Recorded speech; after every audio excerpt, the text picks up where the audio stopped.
Okay, so this is going to be a 3-part response to Ronnie Lee's video, why you can't be right-wing and vegan.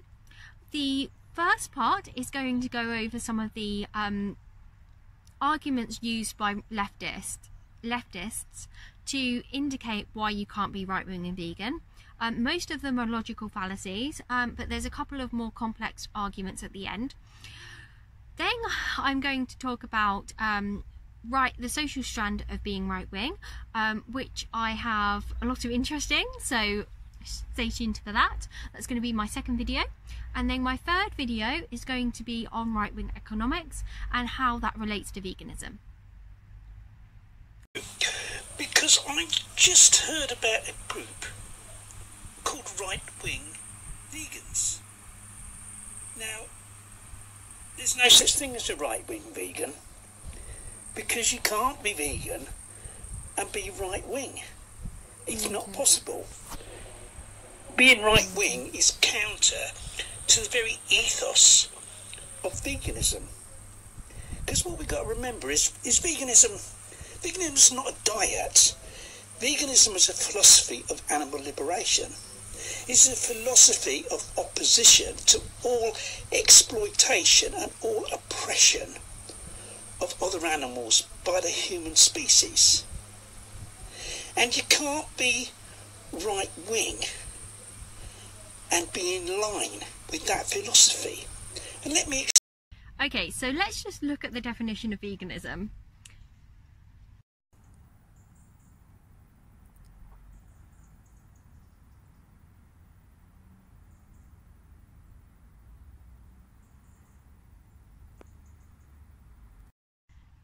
So veganism, as given in the definition that I've just sent you, is a way of living that seeks to exclude, as far as practicable and possible, any cruelty to or exploitation of animals for food, clothing or any other purpose. So basically, under this definition, you can be any type of vegan you want to be. You can be an anarchist vegan, you can be a right-wing vegan, you can be a left-wing vegan. And the definition itself focuses exclusively on animal rights. So essentially, if you were someone who was a serial killer and you went around killing and eating people, you could still technically be vegan. Because you're looking at non-human exploitation here. It's not, the definition isn't about human exploitation or human killings. So technically you could be a cannibal and be vegan. It has, because the definition has no relevance to any other issue but animal rights. Non-human animal rights. Okay, so what some people will do with this definition, the definition of veganism which is given by the Vegan Society, is they will use an appeal to ambiguity. So because it says animals as opposed to non-human animals, even though they mean non-human animals, what people on the left will do is they will say, well, animals include humans, so we should think about human exploitation, and we should vote for Labour because Labour disagrees with human exploitation. This is basically an appeal to ambiguity. So it's basically when you say, oh well, the definition is kind of vague and it could mean multiple things, and so you're taking the definition and you're expanding it in a way that you see fit, which doesn't work. The definition is specifically about animals, meaning non-human animals. And I will get into why the right isn't exploiting people, or you know, how the right-wing policies and economics actually helps people, and some right-wing and left-wing debates that I'll go through in a bit. But essentially, even if you're someone that exploits humans, even if you're someone that kills and eats humans, you can still be vegan because the definition is specifically about non-human animals. And essentially by expanding it, the definition itself, to include human issues, you're basically appealing to the ambiguity of the definition of veganism. Okay, so the second type of fallacy that these people will use is the etymological fallacy. And this is when you use an old definition of veganism which isn't in current use today. So some of the older definitions of veganism actually included human rights in them, such as this one.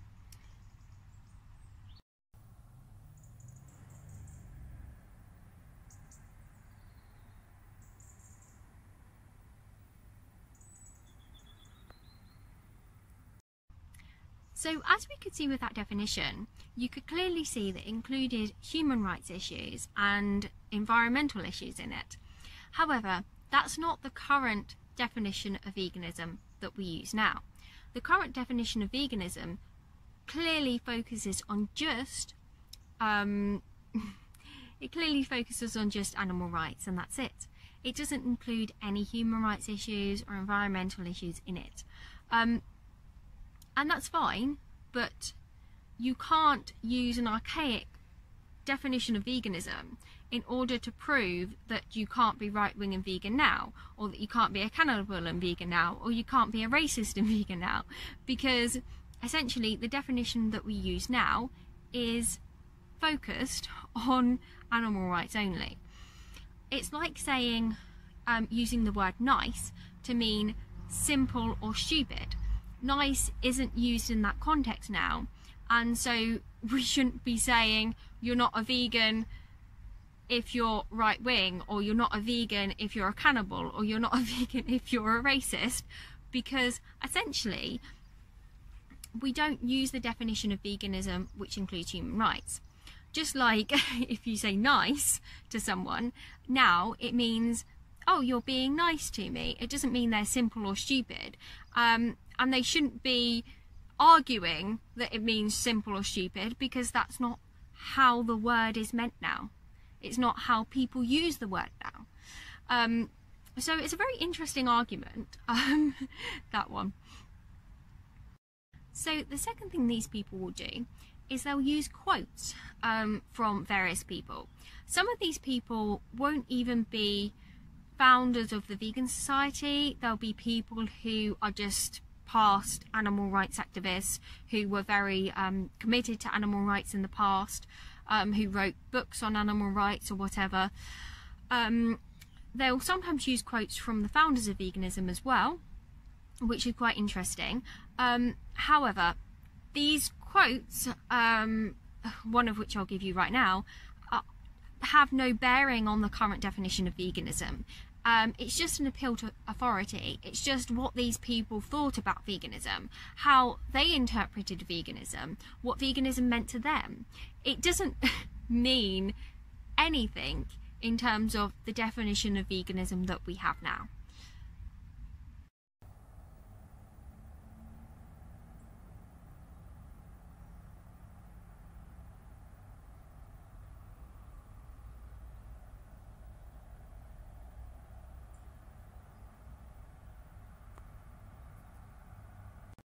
So the next few arguments are a little bit more complicated. The first one is that the Conservative Party is sexist, racist, homophobic, all of these other isms. So I'll just go over that argument now. Basically, the Conservative Party have done a lot over their last couple of years in government. The first thing that they've done is they've increased carers allowance, almost doubled it. They've introduced both master's degree and PhD loans. So a lot of people who didn't have the opportunity to go to university, like single mums, like people who are working full-time jobs, that kind of thing, actually now have the opportunity to work a little bit less and get on a PhD course, which is really quite a good thing for them. They've also opened up job share opportunities for women. So these are normally professional women who've been working in a career for a certain period of time. Normally people like doctors and nurses, other careers in the NHS.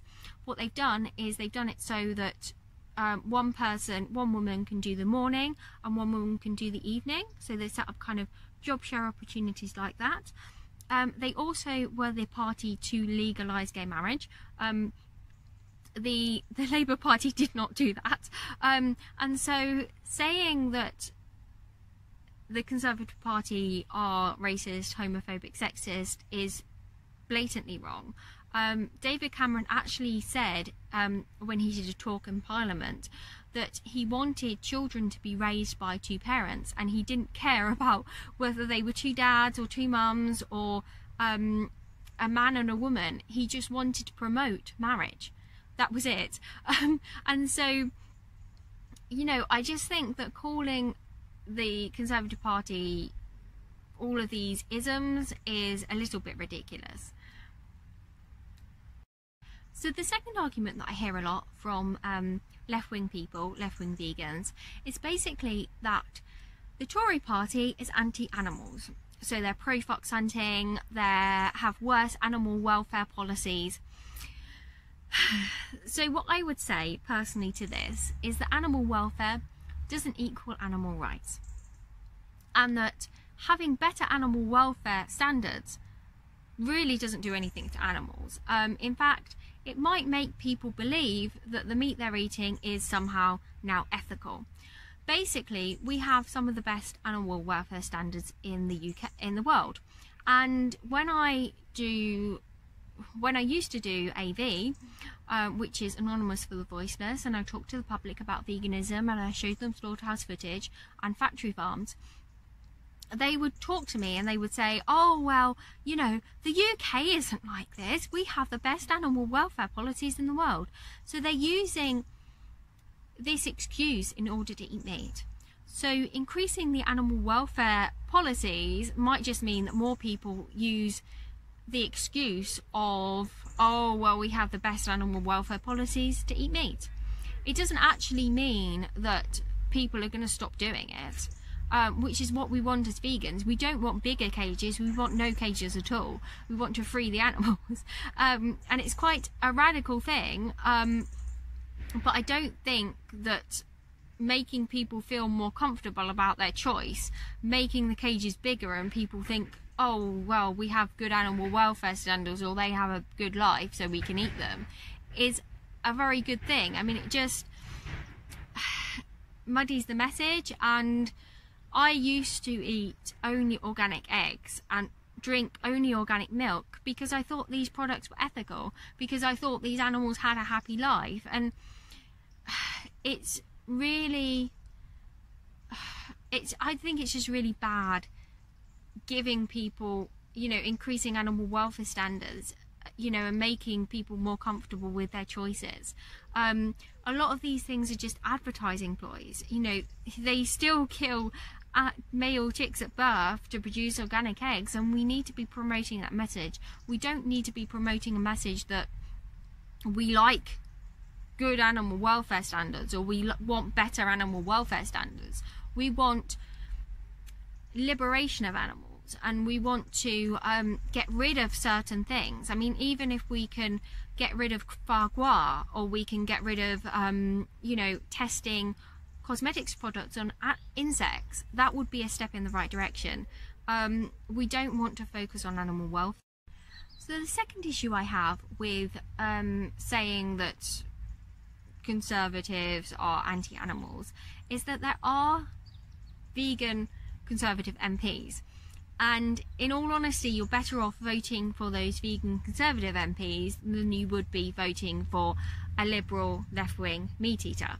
The reason for this is that these MPs can push through animal rights policies. They can push through maybe anti-animal testing, maybe getting rid of certain, you know, getting rid of fur or something. They would be able to push through animal rights policies for you. Even having someone who is not necessarily vegan, who's conservative, who is interested in animal rights and pushing through certain animal rights policies, like not testing on insects, that would be a move in the right direction. And I think that when you're voting for your MP, you don't just need to look at the party's policies, but you need to look at your individual MP's policies. You need to write to them and talk to them and ask them what their views on animal rights are, because that will hopefully help them push through certain policies into Parliament. So I think we need to work within a two-party system and be realistic.